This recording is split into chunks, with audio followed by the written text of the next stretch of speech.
Nesse primeiro capítulo, eu quero muito falar com vocês sobre a escala das emoções, que é isso aqui.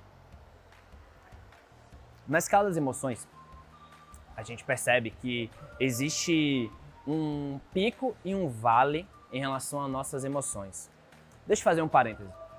Será que é possível que a gente tenha controle emocional? Não, não é possível. O que a gente pode ter é inteligência emocional. As nossas emoções, elas são naturais do nosso corpo.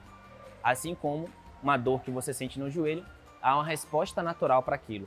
Mas o que a gente pode ter é inteligência emocional. Saber que aquelas determinadas situações nos levam a ter determinado sentimento.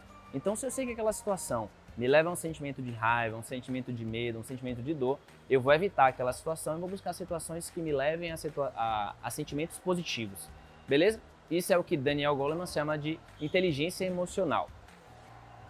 Feito esse parêntese, o que é interessante nessa escala das emoções? Toda e qualquer notícia ruim nos leva, no primeiro momento, a ter o choque da notícia, que é o impacto que provavelmente você sentiu do médico chegar para você e falar: você tem diabetes. Todo mundo fica surpreso com isso, né? A palavra acho que é exata essa, surpreso por ter diabetes. Poxa, mas eu tão novo, poxa, mas ninguém da minha família tem diabetes. Enfim, o primeiro momento é o choque da notícia, é o abalo da notícia. No segundo momento, que você desce um pouquinho mais, é o processo de negação. E aí você nega que você tem diabetes. E isso é natural, tá? Você nega, poxa, mas não é possível que eu tenha diabetes. Logo eu tenho diabetes, eu que nunca tive sorte em nada na minha vida. Logo agora, então, negação.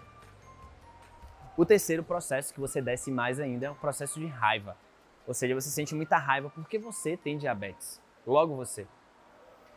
O quarto processo é o sentimento de medo. Você sente muito medo por algo desconhecido. E o medo é um sentimento natural nosso, que até nos ajuda a ter inteligência em vários momentos. O medo é algo extremamente importante, tá? Ele nos evita uma série de coisas.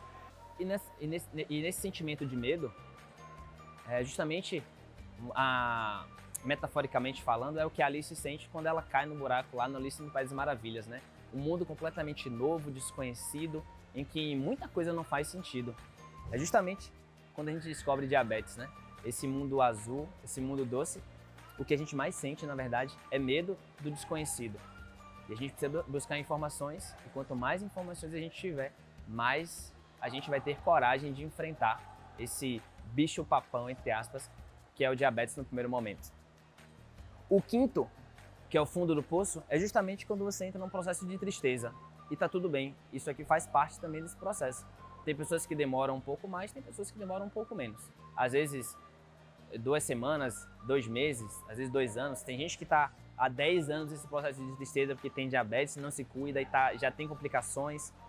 Tem pessoas, inclusive, que descem mais no poço e entram num processo de depressão, que é de fato uma doença. É quando a tristeza ele consome de uma forma tão forte, que consome tanto a sua cabeça que você precisa de ajuda para poder sair desse fundo do poço aqui, né? Eu acho que de verdade a terapia é uma ferramenta importantíssima para quem está nesse processo de depressão.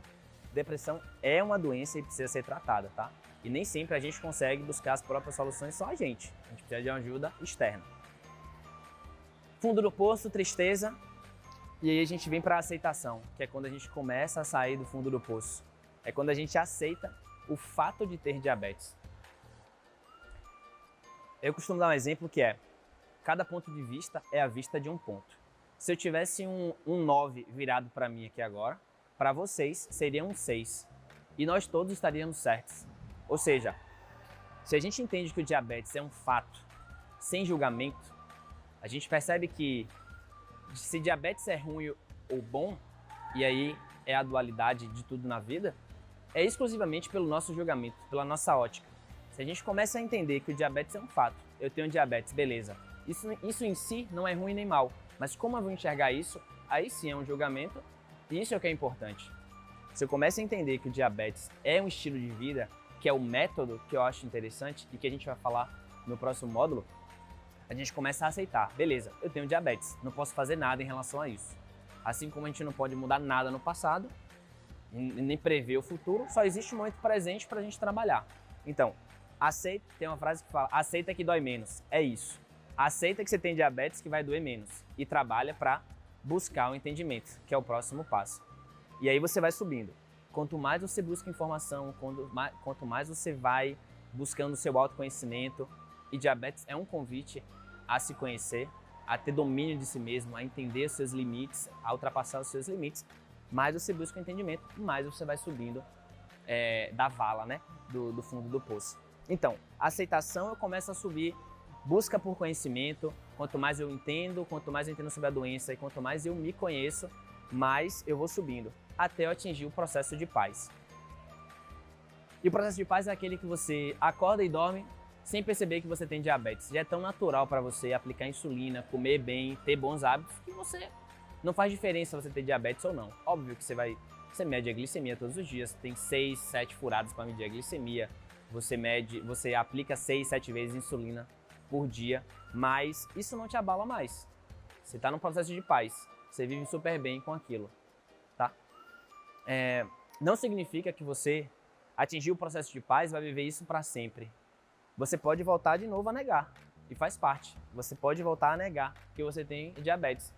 E normalmente eu tenho visto que não é pelo fato de você ter diabetes, mas outras coisas acontecem em sua vida, como por exemplo, você acaba um namoro, você é negado no emprego, enfim, você perde o emprego, você tem um problema familiar, você tem outras coisas reverberam no diabetes. Então acaba que o diabetes, em boa medida, ele fica virando culpado na nossa cabeça por tudo que acontece de ruim nas nossas vidas. E não é isso.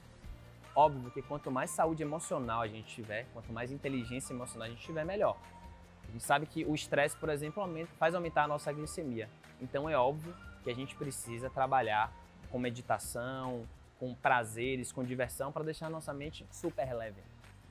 Então, atingir o processo de paz não é garantia de que você não vai voltar para algum desses sentimentos aqui, faz parte, tá? Mas é ter consciência dessa dualidade, de tudo que você tem de bom, tem de ruim também, e que você vai transitar muito bem por isso. O budismo já fala, o melhor caminho é o caminho do meio, né? Então é isso. Nem tanto, nem tão pouco, o caminho do meio. Não é tão ruim você transitar pelos extremos. O importante é que você volte para o meio, que você volte para o centro. E essa consciência que é importante.